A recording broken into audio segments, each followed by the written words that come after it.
우리에게 주시는 하나님의 말씀은 고린도전서 16장 14절입니다.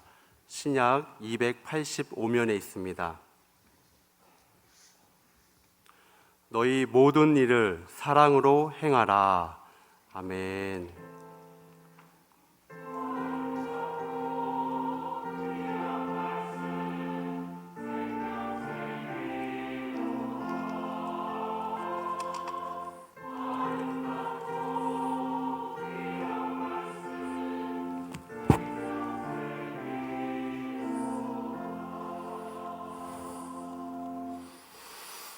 아멘. 네, 뭐가 잘못됐어요? 말씀 전하기 전에 오늘 새로 등록하신 분을 먼저 환영하겠습니다. 김복향 권사님이 인도하셨습니다. 이번에 아드님 결혼하고 집으로 돌아온 신부 며느리를 우리 교회에 등록시키셨습니다. 이서현 씨, 일어나실까요? 우리 박수로 환영하겠습니다. 네, 반갑습니다. 앉으십시오. 네. 자, 여러분들 서로 우리 한번 축복합시다. 추석 잘 세십시오.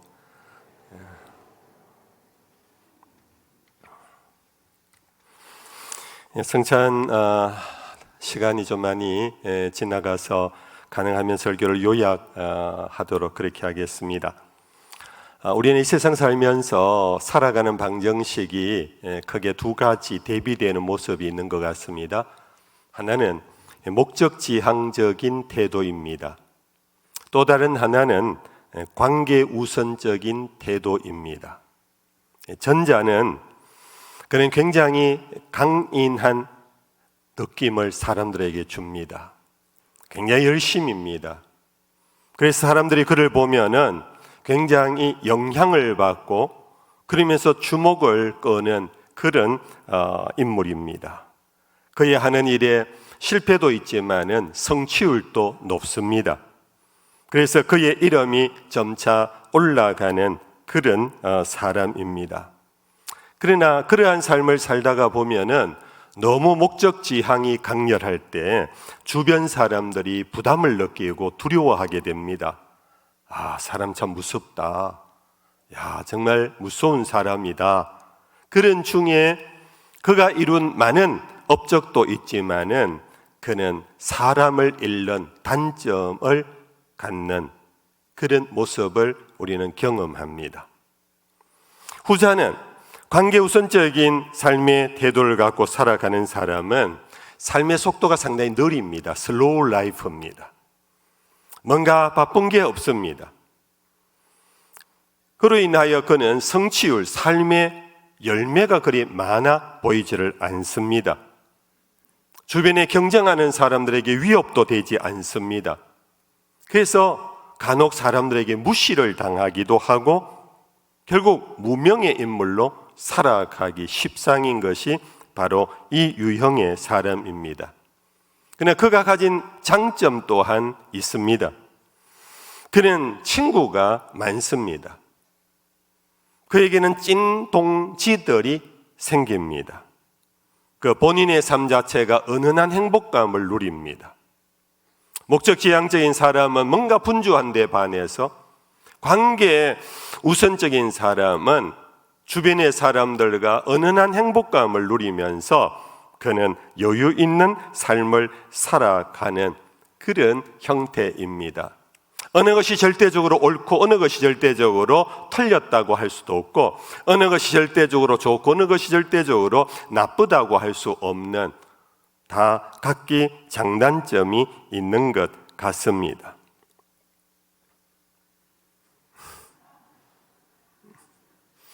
네, 이럴 때 제가 계속 설교를 하면은 목적지향적인 목사예요. 관계지향적으로 여러분들이 눈에 거슬리니까 우리 장로님 한번 나오셔서 이거 좀 제대로 좀 해주시지. 네. 네. 네.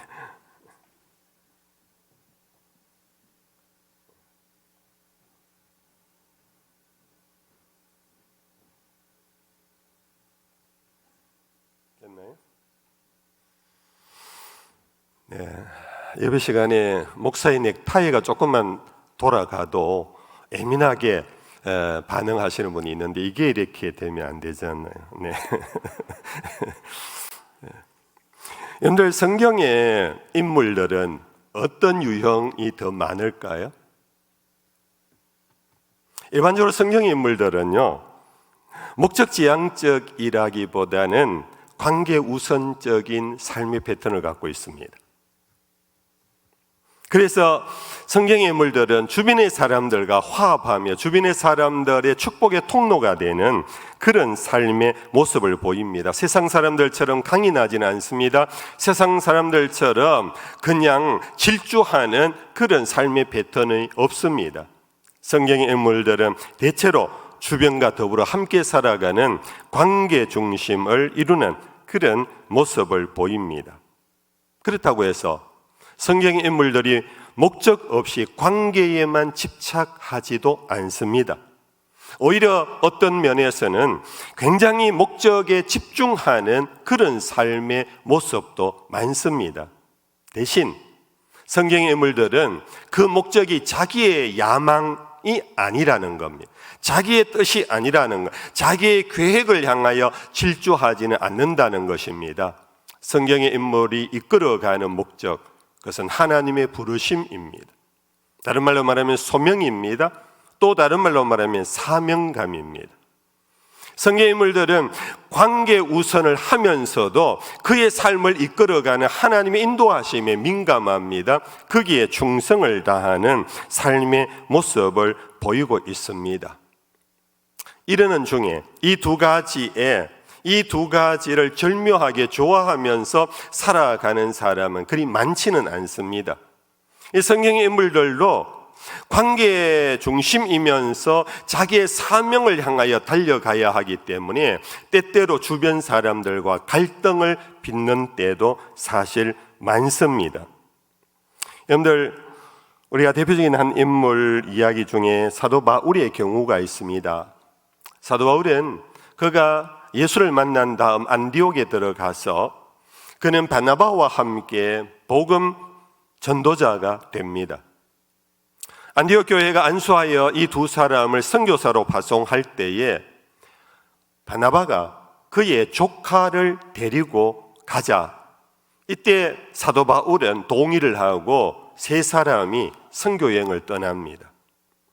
근데 오래 가지 않아서 이 바나바의 조카 이름은 마가인데 마가가 너무 힘들거든요. 너무 고생스럽거든요. 그래서 삼촌 나는 끝까지 못하겠어 하고 대열에서 이탈해 버렸습니다. 여러분들, 처음부터 두 사람이 갔으면 또 괜찮지만 세 사람으로 갔다가 한 사람이 빠지게 되면 그 두 사람에게 과중되는 부담이 커다라는 것은 상식 아니겠습니까? 그런데 하나님의 은혜로 두 사람은 1차 선교 여행을 성공적으로 마무리하고 다시 안디옥으로 돌아옵니다. 안식월 내지 안식년을 보낸 다음 그들 속에 불타는 복음의 열망을 가지고 다시 두 번째 선교 여행을 떠날 때에 바나바가 다시 조카 마가를 찾습니다. 그리고는 바울에게 우리 조카 부족하지만 데리고 가자. 이 친구 많이 바뀐 것 같아. 근데 사도 바울은 용납이 안 됩니다. 어찌 이 사명의 길에 고생스럽다고 해서 도망을 칠 수 있느냐? 한 번 도망친 사람 두 번 도망치지 않겠냐? 안 된다. 이로 인해서 바나바와 바울은 결국은 갈라서게 됩니다. 여러분, 이 두 사람은 뗄래야 뗄 수 없는, 사실은 너무나 밀접한 두 사람이 바로 마가 때문에 두 사람은 갈등하고 불화 속에서 갈라서서 사도 바울은 혼자서 제2차 선교 여행을 떠나게 됩니다. 여러분들, 세월이 흘렀습니다. 이렇게 사도 바울의 마음에서 벗어났던 마가가 나중에 놀라운 소식이 전해옵니다. 그가 바나바가 말한 것처럼 변해도 이만저만 변한 것이 아닙니다. 그가 베드로의 통역관이 되어서 베드로의 어떤 이 수행원이 되어서 로마까지 선교의 성공적인 동력을 하고 있다라는 소문을 듣습니다. 마가는 베드로의 통역관입니다. 베드로는 갈릴리 어부로서 로마 말이나 헬라 말을 못했습니다. 근데 마가는 그런 부분에서 탁월한 은사가 있었는지 통역을 하면서 베드로의 입이 되었습니다. 베드로는 로마에서 십자가에 거꾸로 매달려 순교하게 되었고, 마가는 통역하면서 베드로로부터 받았던 그리스도 예수의 복음의 소식을 마음에 담았던 것을 어느 날부터 그것을 그는 글로 정리하기 시작했습니다.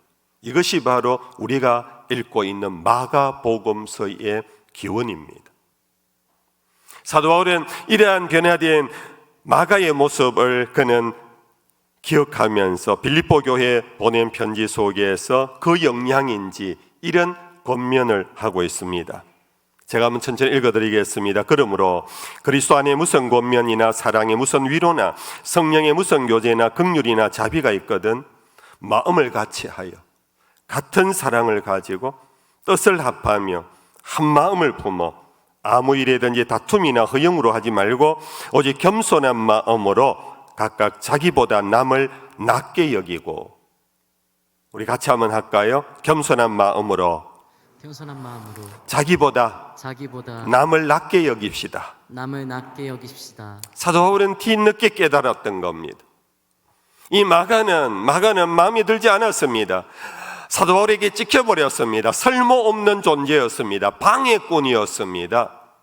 그래서 사도 바울의 마음속에 이 사명의 길을 가는데 이 친구와는 함께 할 수 없다라는 확신이 들었고, 그로 인하여서 바나바와도 결별하게 되었던 일을 그는 돌아보며 후회하면서 그는 다툼이나 허영으로 모든 일에 아무 일이든지 다툼이나 허영으로 하지 말고 오직 겸손한 마음으로 각각 자기보다 남을 낮게 여기십시오 하고 빌립보 교회에 편지를 보냈습니다.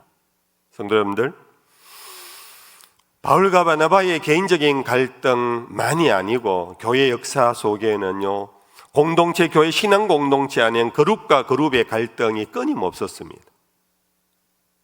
성경 시대인 1세기경 이방교회의 중심이었던 로마교회, 이 로마교회는 그때부터 지금까지 로마 천주교회의 중심교회가 되어 변함없는 위치를 갖고 있습니다만, 이 로마교회도 심각한 문제가 일어났습니다. 사도 바울이 교회의 소식을 전해 듣고는 로마교회를 방문하기 전에 보낸 편지가 바로 로마서입니다. 그들이 갖고 있었던 문제가 뭐냐 하면은 유대인 디아스포라 가운데 예수를 믿는 사람들이 로마교회에 들어왔습니다. 로마에 살고 있는 로마인들이 예수를 믿어 교회에 들어왔습니다. 헬라인들이 예수를 믿어 교회에 들어왔습니다. 로마 교회에는 세 그룹이 있었습니다. 하나는 유대 크리스찬이 있었고, 하나는 로마 크리스찬이 있었고, 하나는 헬라 크리스찬들이 있었던 것입니다. 그들이 은혜를 받았을 때는 문제가 없이 한 공동체가 되었습니다. 세월이 지나면서 그들 눈에 서로 다른 것이 보이기 시작했습니다.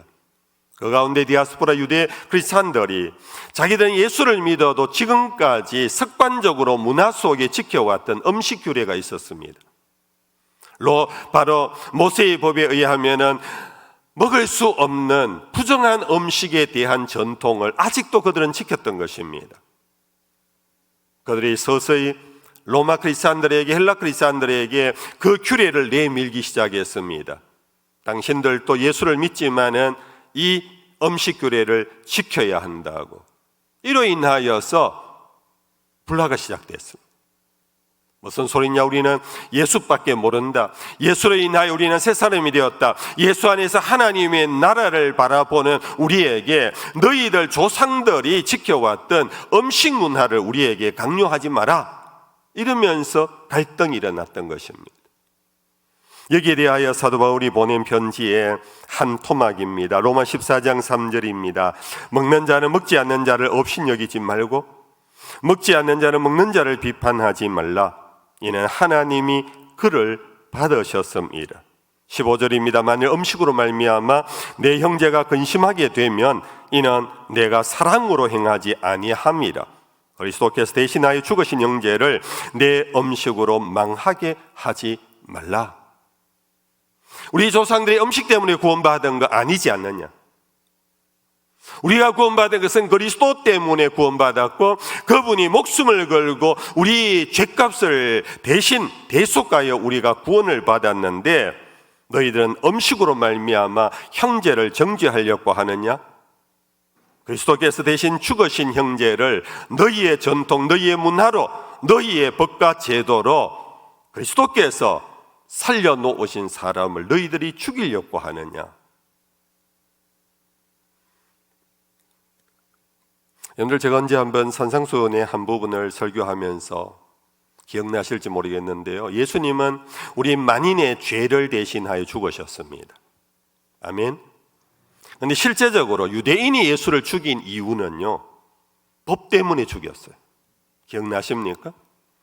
그들에게는 예수가 아무리 의인 같고 아무리 대단한 기적을 일으켜도 모세의 법을 어기는 거예요. 그들도 무리들 때문에, 무리들을 따라서 몰래 예수의 가르침을 많이 들었어요. 무리들을 따라가면서 병 환자가 고침을 받고 귀신이 나가는 광경을 보았어요. 그들도 놀랬어요. 와 했는데 갈수록 그들 마음속에 율법의 칼이 올라오기 시작했어요. 율법의 검이 예수를 향하기 시작했어요. 안식일을 범하는 거예요. 하나님을 아버지라 부르고 나와 아버지는 하나라 하는 신성 모독의 죄를 범한 거예요. 그들은 견디지를 못했어요. 예수가 아무리 좋은 사람이라 할지라도 법을 어기면은 끝이다. 이것이 결국은 그들이 예수를 죽인 이유였던 것입니다. 여러분들, 요한계시록 2장에 나오는 에베소 교회에 대한 우리 주님의 칭찬과 책망을 잘 아시지요. 굉장히 중요한 교회를 향한, 오늘의 교회를 향한 주님의 귀한 말씀입니다. 에베소 교회는 정말 신실한 교회였습니다. 복음을 받아들여 진리를 지켰던 교회였습니다. 진리 안에서 그들의 선행은 굉장히 탁월했고 굉장히 수많은 선행을 이루었습니다. 그래서 교인들이 점차 불어서 큰 교회를 이루었습니다. 그러나 세월이 홀러 그들은 교회가 조직화되고 교회가 제도화되기 시작하면서 그들 속에 불탔던 복음보다는 그들이 지키고자 했던 진리를 더 중요시하면서 그들은 교회 안에 들어온 사람들을 정죄하기 시작했습니다. 그것이 바로 책망하는 내용입니다. 에베소 교우들아, 내가 처음 사랑을 버렸구나.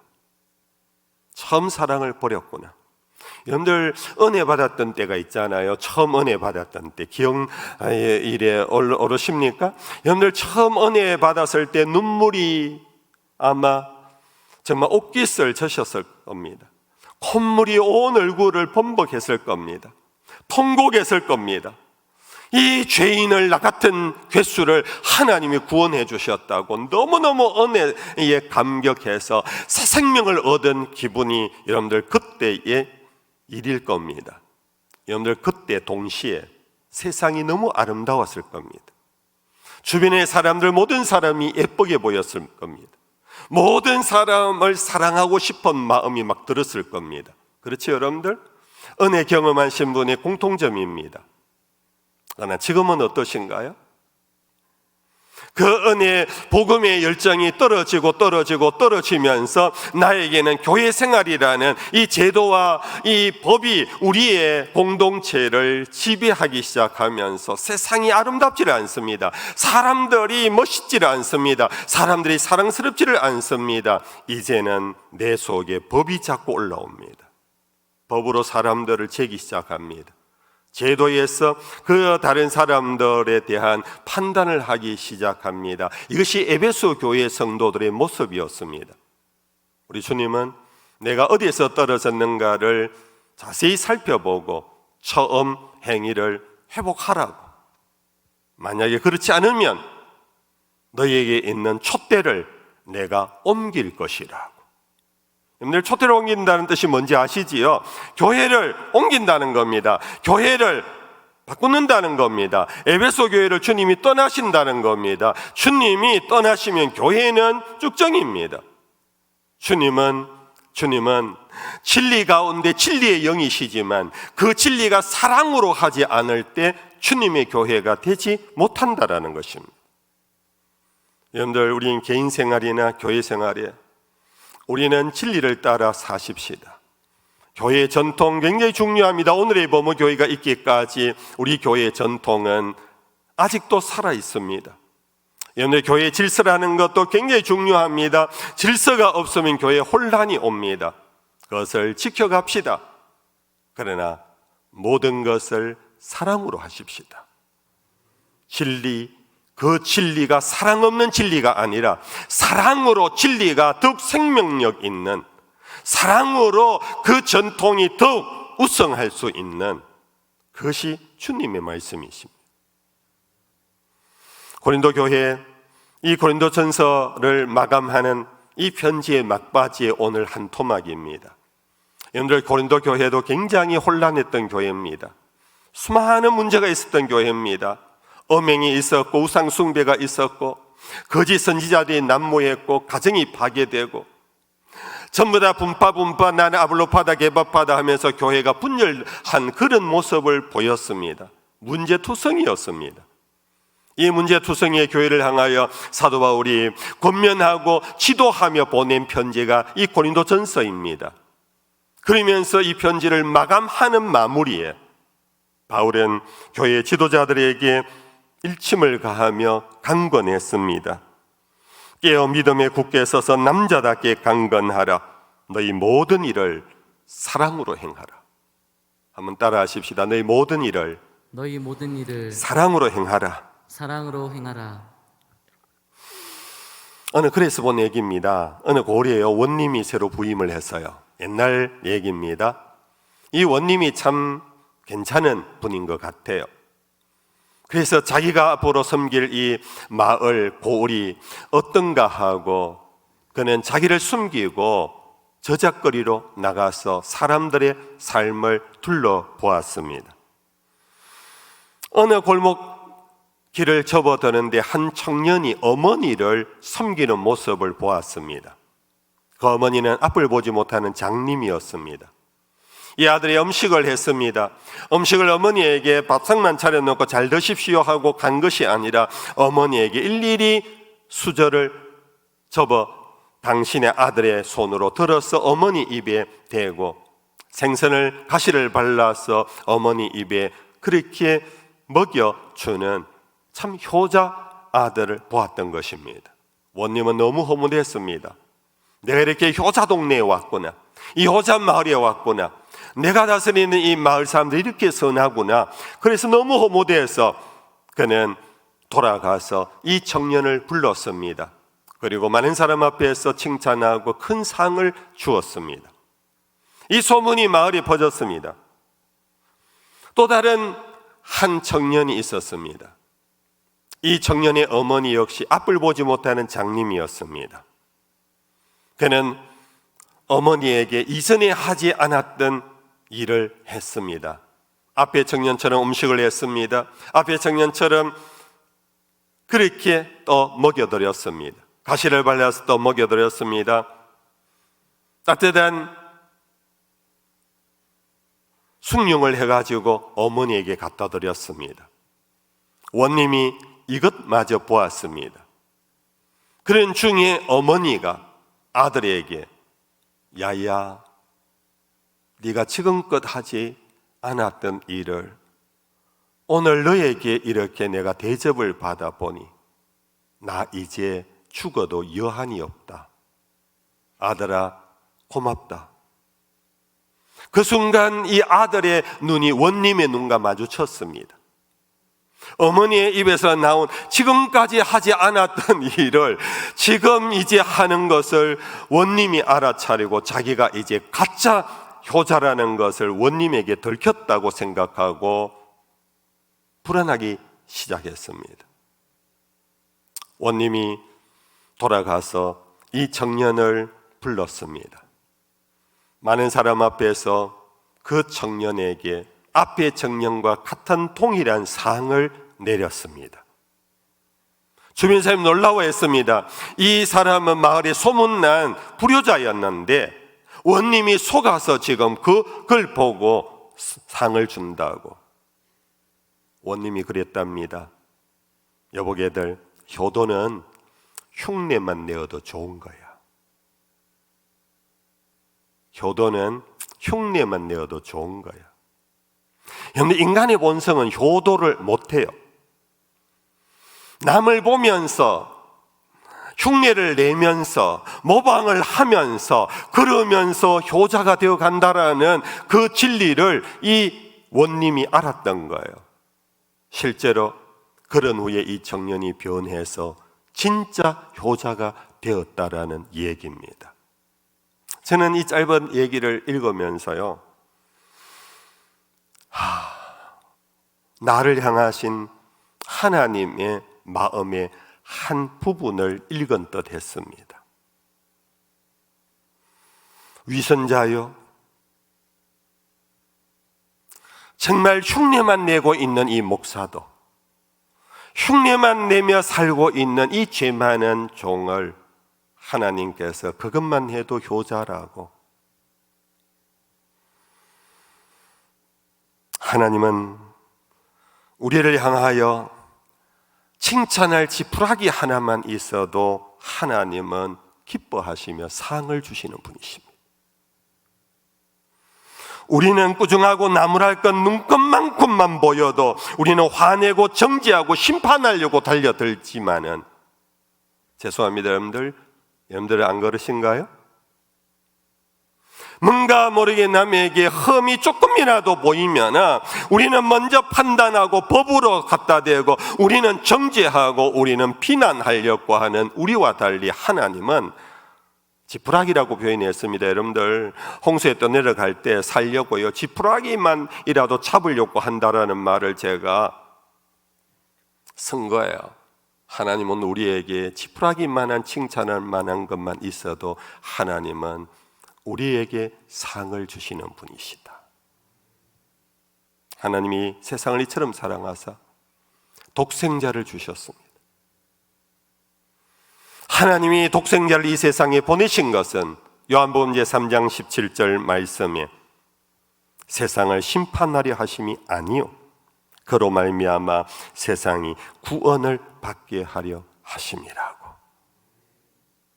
성도 여러분들, 우리가 사람을 대할 때에 우리가 저 사람을 왜 만났느냐, 내가 저 사람을 심판하고 판단하고 정죄하려고 만났느냐, 아니면 나로 인하여 저 사람이 구원을 받도록 하려고 만났느냐.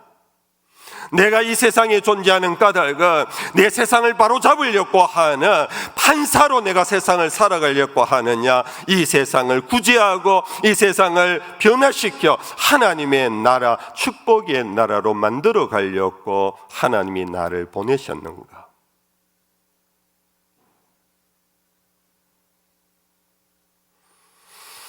우리 장로님, 제 이름은 밝게, 우리 전대우 장로님께서요 한 번씩 글을 올려요. 어제 제가 전 장로님 글을 보면서 마음에 참 감동을 받았어요. 나무 이야기인데요, 가시나무들이 있잖아요. 가시나무, 팽자나무라든지 찔레나무라든지 아카시아 나무, 이 나무 둥지에 가시가 돋치는 나무는요 거목이 없어요. 그렇죠? 나무의 둘레가 아름드리 나무가 없어요. 어느 대굴이나 어느 큰 집이나 어느 작은 집이든 집을 세우려면, 기둥을 세우려면은 이 둘레가 아름드리한 그런 나무를 제목으로 삼잖아요. 제목이 될 나무는 가시가 없어요. 자기를 지키려고 가시를 막 돋은 나무는 제목이 못 된다. 뭔가 여러분들 교훈이 됩니까? 오늘 내 삶에 가시가 많은, 그래서 남 보기에는 굉장히 반듯해 보이고, 남 보기에는 굉장히 법의 사람이고, 남 보기에는 진리의 사람인 것 같지만은 제목이 뭔데? 오늘 우리가 무엇을 하든지 그렇다고 비진리로 살라는 얘기가 아닙니다. 진리를 포기하라는 얘기가 아닙니다. 법을 무시하라는 얘기가 아닙니다. 모든 것을 행하되 너희는 사랑으로 행하라. 내가 법을 지켜서 구원받은 것이 아닙니다. 내가 온전해서 구원받은 것이 아닙니다. 우리가 아직 죄인이었을 때, 우리가 아직 경건치 않을 때에 그리스도께서 우리를 위하여 죽으심으로, 바로 이 성찬입니다. 오늘 성찬을 받는 이 자리, 다시 한번 우리 마음속에 사랑으로 날 안아주시고, 사랑으로 나를 지켜주시고, 지금도 끝까지 사랑으로 나를 이끌어 주실 주님의 몸입니다. 가다가 채찍 드시는 분이 아닙니다. 끝까지 사랑으로, 끝까지 사랑으로 우리를 온전케 하시는 우리 주님의 성찬을 먹고 마시면서 너희는 기억해 달라고. 무엇을 기억해야 할까요? 예수님 얼굴을요? 골고다의 십자가를요? 아니요. 우리가 아직 원수되었을 때, 우리가 아직 온전치 못할 때 날 위하여 죽으신 주님의 그 은혜와 사랑을 기억하여 너희도 그렇게 살라고. 그런 우리 모두가 될 수 있기를 주 예수 이름으로 축복합니다. 찬양하십시다. 찬송가 216장입니다. 성자의 귀한 몸 날 위하여 버리신 그 사랑 고마워라. 1절과 4절을 찬양하겠습니다.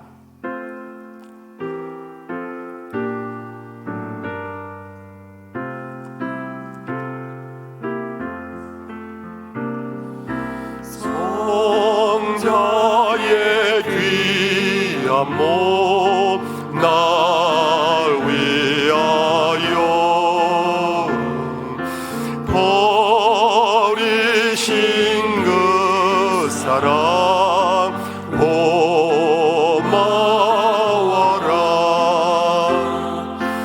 내 머리 숙여서 주님께 비는 말 나무 주님께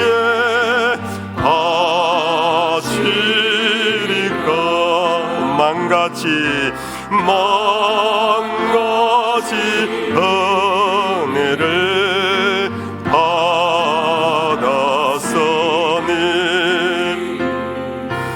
내 평생 슬프나 즐거우나 이 몸을 온전히 주님께 바쳐서 주님만 위하여 늘 살겠네.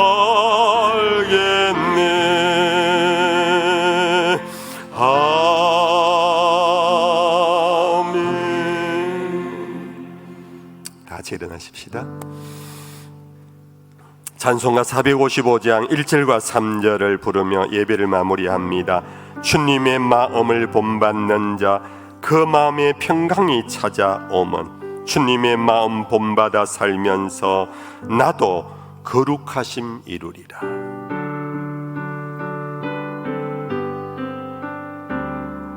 주님의 마음을 본받는 자 그 마음에 평강이 찾아오면 험악한 세상을 이길 일 하늘로부터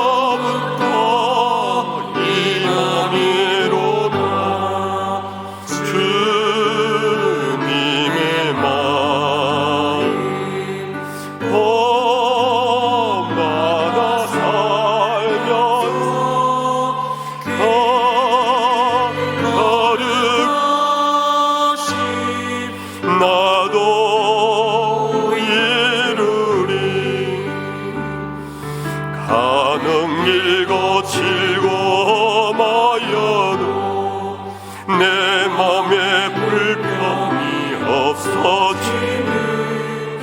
십자가 고난을 이겨내신 주님의 마음 마음이라.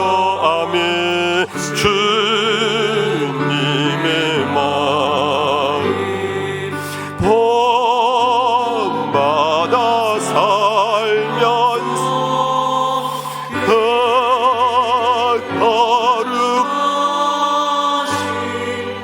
나도 이루리. 잠시라도 기도하고 갑시다. 주님의 마음, 사랑하시되 끝까지 사랑하신 주님의 마음, 너희가 행할 때에 모든 일 범사에 사랑으로 행하라는 이 말씀, 주님 이 말씀 따라 살게 해 주옵소서. 자신을 두고 우리 한번 기도합시다. 하나님 아버지 감사합니다. 오늘도 말씀 안에서 우리를 다시 교훈하시고 책망하시고 바르게 하시고 예 하나님 사람으로 일으켜 주심을 감사합니다. 하나님 아버지여, 우리는 사랑으로 시작하였다가 법으로 나갈 때가 많습니다. 가시도친 인생이 될 때가 많습니다. 하나님 용서해 주시옵소서. 우리가 아직도 주의 사랑으로 살고 있는데, 주의 사랑의 긍휼로 우리가 구원을 받았는데 하나님 아버지, 우리는 작은 일에도 가시를 내밀고 있습니다. 용서해 주시옵소서. 오직 주의 사랑으로 주님을 따라 살아가게 해 주시옵소서. 여호와는 내게 복을 주시고 너를 지키시기를 원하며, 여호와는 그 얼굴을 내게 비추사 은혜 베푸시기를 원하며, 여호와는 그 얼굴을 내게로 향하여 드사 평강 주시기를 원하노라. 우리 주 되신 예수님 크신 은혜와 우리 하나님 아버지 영원하신 사랑하심과 보혜사 성령의 위로 교통하심이 이 자리에 있는 모든 예배자들과 온라인으로 가정에서 예배하는 주의 권속들 위에 항상 함께 하시기를 간절히 축원하옵나이다. 아멘.